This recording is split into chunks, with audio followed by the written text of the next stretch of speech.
The Silver Star category then here at the final round of the BTRDA would see our usual names on the entry as well as a few returning ones, interestingly. And it would be one of those returning crews topping the results at the end of the morning stages. Jason Pritchard and Phil Clark, winners from the opening round, back out for a pre-RAC rally test. And clearly not holding back, making a statement here in Wales.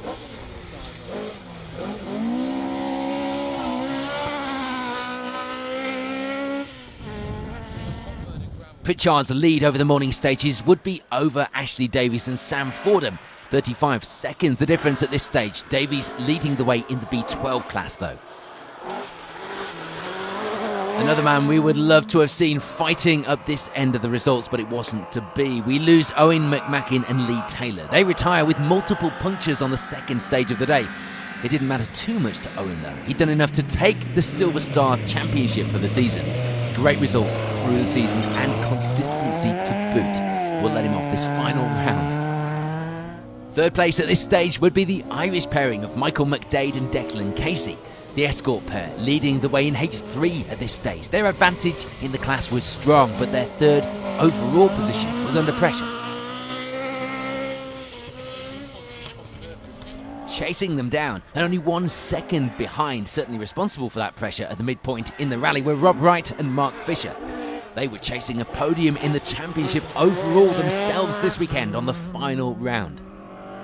Another crew we hadn't seen since the start of the season, Neil Andrew and Dom Adams. They scored well on the Scottish rally, so of course the championship result wasn't on the cards, but for now they were lying in 5th place on the rally this weekend. Johan Lloyd and Sean Williams would be the first of our R2 crews this weekend, pushing that Peugeot well and keeping out of trouble to take a good advantage in the class in 6th place overall by the halfway point.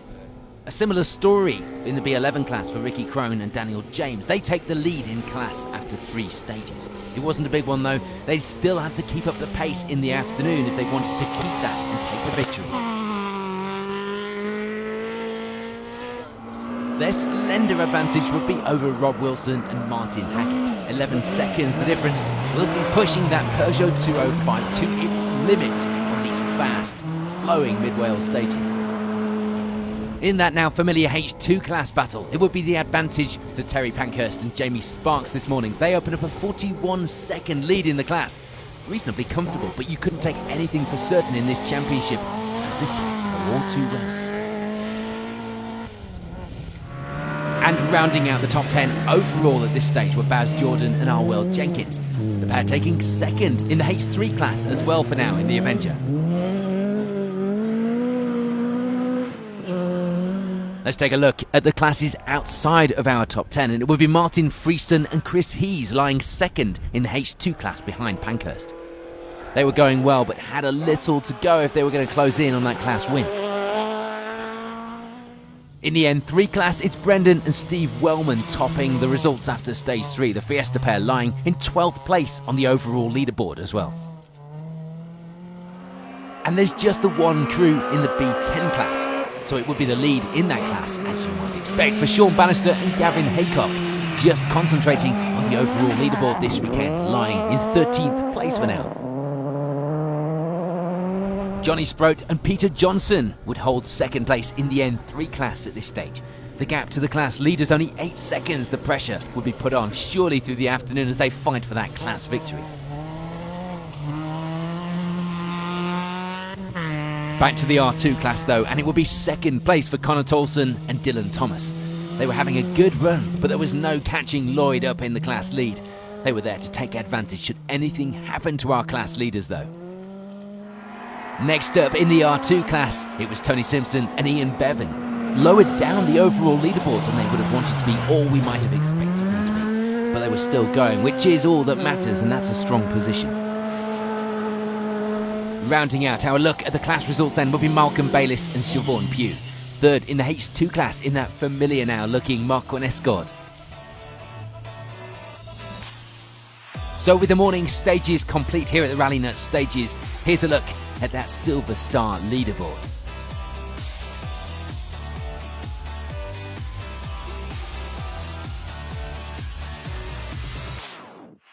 We're on to the last 3 stages of the rally and indeed of the 2021 MRF Tyres BTRDA Rally Championship Silver Star. And there wouldn't be any change for Malcolm Bayliss and Siobhan Pugh. They round out the H3 class at the end of the event. There'd be some changes in the R2 class though. Connor Tolson and Dylan Thomas slipping down the order to end the event with 3rd place in class, 15th overall. Some changes in the B12 class up at the top of the leaderboard as well, which means Simon Pickard and Sam Collis are able to step up to 3rd place in the class by the end of the rally in 14th overall. This morning's R2 class leaders, if you remember, Johan Lloyd and Sean Williams, would unfortunately for them not manage to take that victory this weekend. They instead have to settle for 2nd place, 13th overall. But taking the win in the R2 class would be a hard-charging Tony Simpson and Ian Bevan. They still didn't have that overall result that they could have achieved, but at least the class victory was theirs here on the final round of the season. With nobody to worry them in the B10 class, it would be victory there for Sean Bannister and Gavin Haycock. We always say, though, that you only have to finish when you're out on your own in class, but don't underestimate that challenge. It's an achievement on any event in this exciting and challenging series all of its own, especially this one. It was claiming a number of crews all over the leaderboard. We're on to the top 10 overall then, and we'd see the N3 class results switch around. Brendan and Steve Wellman ending the event 2nd in the class, 10th overall.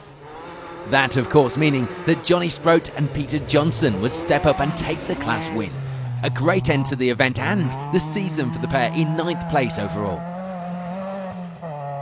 Martin Freeston and Chris Hees were unable to change that H2 class result around. They take 2nd place though for their efforts, 8th overall in the escort. Meanwhile, it would be victory for Terry Pankhurst and Jamie Sparks. A good advantage in the class, with victory at the end of the day a single place overall above the class rivals on the leaderboard. Some good times coupled with some issues for other competitors around them on the results combined to get Baz Jordan and Arwell Jenkins higher up the finishing order, ending the event 6th overall, 2nd in H3. There's bitter frustration though for Neil Andrew and Dom Adams. They stop in the 5th stage of the day, ending their final round of the year with no points. No change in the B10 class order for Rob Wilson and Martin Haggett. They have to keep hold of that 2nd place in the class to the finish, but with a great 5th place overall to go with it. And that class victory, it would go to Ricky Crone and Daniel James. A strong end to the season for the pair, actually making their way to 7th overall in the Silver Star results for the season, as well as their fantastic, of course, class finish. Another battle, though, that we are robbed of here at the final round. We lose Ashley Davies and Sam Fordham after stage 5 of the rally. Ashley does manage to take 2nd place in the championship standings though still. Sam taking victory due to him being the highest placed co-driver on the season tallies overall. Back to this weekend's podium positions though, and there'd be no change for Michael McDade and Declan Casey. They keep hold of 3rd place despite all of the changes going on around them on the leaderboard, taking the H3 class win as well back to Ireland. Perhaps part of the reason for them staying in 3rd would be a good push from Rob Wright and Mark Fisher that sees them not only gaining from retirements but also jumping past McDade on the leaderboard to end the event 2nd place. Enough as well to secure Rob 3rd in the season standings and Mark taking 2nd. But taking a convincing victory this weekend would be Jason Pritchard and Phil Clark, laying down a marker there, lads. There didn't seem to be a time that the win was in doubt, pushing the escort well on the stages, and as far as a pre-RAC rally test goes, it's safe to say they mean business when they take to the start line in Carlisle on the 25th of November. So with the final round of the MRF Tyres BTRDA Rally Championship over for yet another year, and it was a good one, here's a reminder of those overall Silver Star results at the finish of this final round.